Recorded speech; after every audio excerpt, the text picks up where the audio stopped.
On sait que le traité Avot parle essentiellement des conseils de sagesse sur tous les plans personnels, au niveau de la société, etc.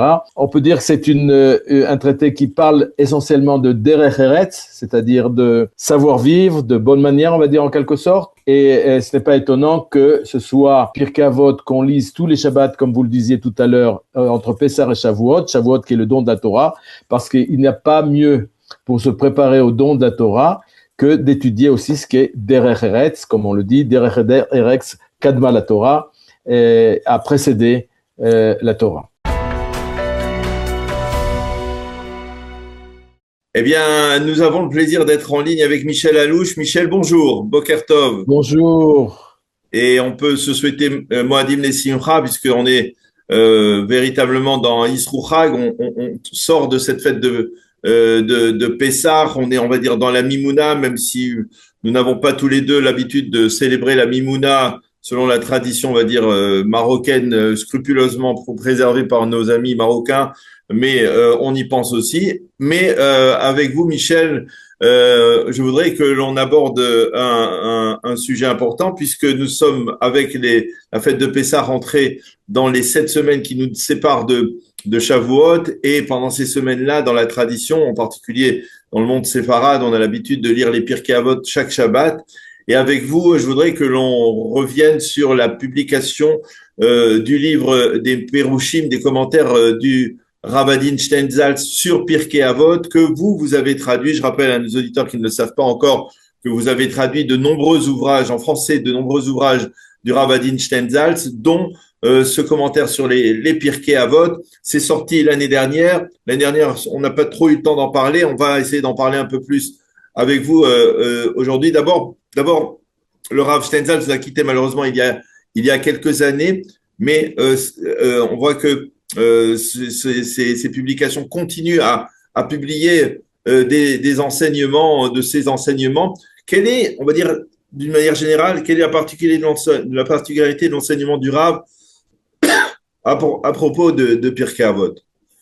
Alors, oui, il faut que je souligne que Pirkei Avot, c'est effectivement un traité de la Mishnah.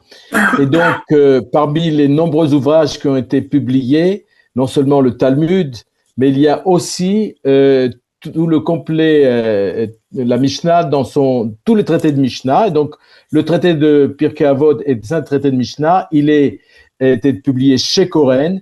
Et alors, ce qui s'est passé, c'est que j'ai donc pris ce traité de la Mishnah tel qu'il est commenté pour toutes les autres Mishnah, mais il y avait aussi un autre ouvrage de Pirkei Avot, des commentaires, qui est un petit peu plus volumineux, et donc j'ai pu intégrer les deux commentaires. Mais cette édition est une édition Koren, dans le format de Koren, et donc c'est dans la pure tradition des ouvrages du Rav Steinsaltz, un petit peu comme le Talmud. Vous avez dans ce commentaire d'abord le texte en hébreu, la traduction littérale et pas seulement. Donc, après la traduction littérale, on prend cette traduction littérale et on la commente, c'est-à-dire que c'est un petit peu pour accompagner la traduction littérale et en faciliter la lecture. Donc, c'est déjà un premier jet. Et puis ensuite, on va plus loin, puisque le Rav Steinsaltz donne des éclairages, donc ce sont des commentaires élargis. Non seulement ça, il peut, dans certains cas, donner le contexte de la Mishnah, que ce soit géographique, que ce soit historique ou autre. Et puis, ce qui est aussi intéressant, c'est que il y a une petite biographie de chaque sage qui est cité dans la Mishnah. On verra d'ailleurs à la fin de cet ouvrage un index de tous les personnages, donc c'est beaucoup plus facile à tracer et aller à la Mishnah qui va bien pour voir un petit peu qui est ce sage du Talmud dont on parle dans cette Mishnah. Alors, il y a une question qui vient à l'esprit, c'est pourquoi, c'est-à-dire le Rav Steinsaltz, ça traduit bien entendu l'ensemble du Talmud, dont l'ensemble des Mishnayot, et pourquoi finalement Pirkei Avot n'arrive que maintenant, alors que c'est véritablement l'un des fondements, et on se serait attendu d'une certaine manière que ça soit même presque prioritaire pour le Rav Adin Steinsaltz qui a toujours, à mon humble avis, d'une certaine manière, transmis aussi les enseignements de nos sages comme ceux de Pirkei Avot. Je pense que c'était central dans sa vie et dans ses commentaires. Tout à fait, et nul doute que c'était très important pour lui, et je pense qu'il a mis quelques 10 ans pour ce commentaire, donc à tel point il était important. Sur un plan personnel, malgré toutes les traductions que j'ai faites sur mon initiative, et un beau jour, il m'a demandé lui-même de m'atteler à cette tâche. Et c'est vrai que c'est un traité différent des autres. On sait que le traité Avot parle essentiellement des conseils de sagesse sur tous les plans personnels, au niveau de la société, etc. Et on peut dire que c'est un traité qui parle essentiellement de derech eretz, c'est-à-dire de savoir-vivre, de bonne manière, on va dire en quelque sorte.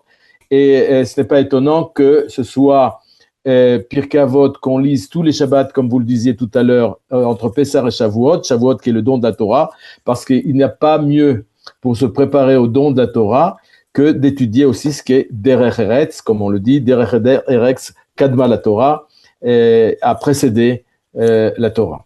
Alors, il y a un enrichissement particulier, du Rav Adin Steinsaltz que l'on peut noter qui jaillit, on va dire, de ce commentaire du Rav Steinsaltz, quelque chose dire une trame que l'on peut déceler dans ce commentaire par rapport justement à la sagesse des rabbanim.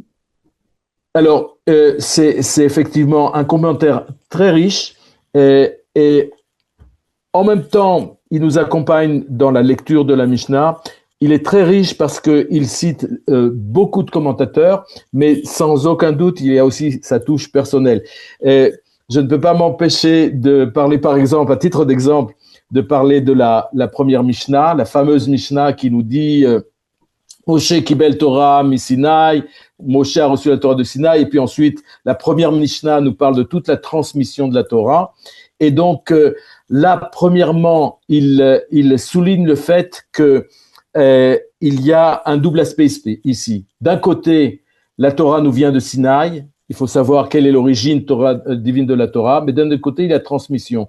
Et là-bas, dans son commentaire, il dit que c'est effectivement cela la richesse de la Torah, à savoir que ça vient de Akadosh Baruch Hu, mais dans chaque génération, dit-il, il y a de nouveaux commentaires, de nouveaux commentateurs. C'est d'ailleurs aussi l'introduction qu'il fait à son commentaire de la Bible, puisqu'il signale que le petit-fils de Rachi disait, déjà à son époque, que s'il avait eu le temps, il aurait repris ou refait un nouveau commentaire, parce que dans chaque génération, il y a de nouvelles questions, et c'est à ces questions qu'il faut répondre. Donc c'est le premier aspect de la Mishnah. On voit déjà un petit peu cette soif de Rav Adin, je vais dire, de partager la connaissance.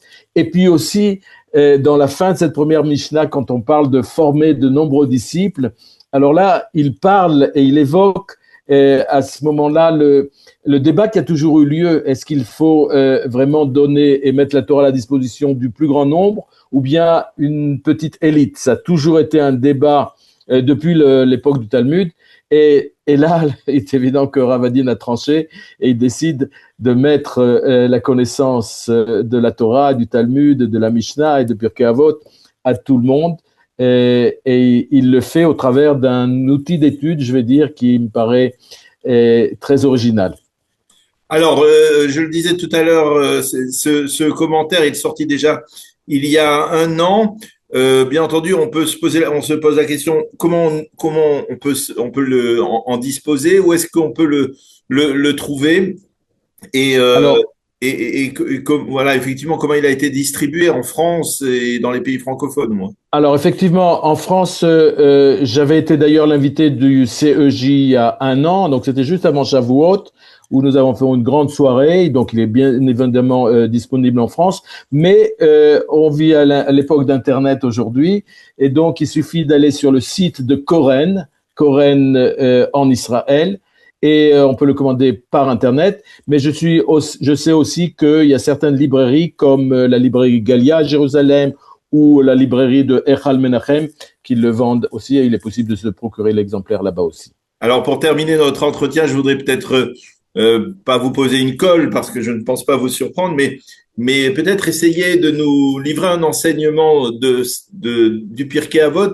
qui se rapporte à la période très particulière dans laquelle on évolue, cette période dans laquelle on se trouve, le Ham Israël, le peuple d'Israël, on est en pleine guerre. on est passé de la fête de Pourim, qui nous rappelle bien entendu, on va dire, la nécessité de nous souvenir d'Amalek et de le détruire, à la fête de Pessah avec l'aspiration de liberté, avec, on était hier avec, vous êtes Chabad Lubavitch, avec la Seudat Mashiach dans l'espoir que le Mashiach arrive. Tout cela, quel enseignement nous livrent les Pirkei Avot par rapport à une période comme celle-là? Alors, c'est effectivement presque une colle, mais j'ai envie de signaler tout simplement la dernière Mishnah de Pirkei Avot qui nous dit que Akadosh Baruch Hu bara akol lirvodo. Donc tout ce qui se passe, finalement, il y a un but ultime qui est le fait que, comme le dit aussi la dernière Mishnah, qu'on arrivera finalement, alors avec tous les enseignements qui se trouvent dans Pirkei Avot, mais le but ultime, c'est d'arriver à Ve'aya Hashem lemelech al kol haaretz, à voir que finalement on comprenne tout cet enchaînement d'événements qu'on ne comprend pas toujours. On parlait tout à l'heure de Purim. Vraiment, il y a une phrase du Baal Shem Tov, puisque vous le citez, qui a créé cette Seudat Mashiach du dernier jour de Pessah, et qui dit celui qui lit la Megillah à l'envers, c'est-à-dire qui commence par le dernier chapitre, et puis ensuite le premier ou le deuxième, n'est pas quitte de son obligation, mais il l'interprète de la manière suivante. Celui qui lit la Megillah de Purim comme s'il s'agissait d'un événement du passé et ne voit pas que c'est aussi un événement du présent, alors il n'est pas quitte. Et je pense qu'aujourd'hui, nous vivons effectivement des événements extraordinaires où nous nous dirigeons vers cette fin qu'on attend tous. Et j'ai parlé, si je peux juste ajouter quelque chose, une anecdote qui me plaît tellement dans Pirkei Avot. Je parlais du récit des personnages et on se trouve effectivement à un moment où beaucoup de Juifs montent en Israël et parfois ne peuvent même pas retourner chez eux en France. Et il y a une très belle histoire de Rabbi Yonatan Hassan Delar qui avait décidé de partir à Bavel pour étudier la Torah chez les Bnei Betra. Et puis quand il est arrivé à la frontière nord d'Israël, il a commencé à pleurer, à avoir une nostalgie terrible de la terre d'Israël, et il s'est dit non, je peux pas partir, je retourne. Et il est revenu chez lui en terre d'Israël. Voilà, c'est effectivement une anecdote de circonstance. Merci beaucoup, Michel Allouche, de nous avoir donné envie de parcourir l'édition en français du Rav Adin Steinzal, le Pérouche, le commentaire du Rav Adin Steinzal sur les Pirkei Avot, qui est sorti effectivement dans le cadre des éditions Koren, en français donc, et que l'on peut se procurer bien entendu en France et en Israël. Merci beaucoup d'avoir été avec nous et bonne continuation, Michel. Merci et Shabbat Shalom.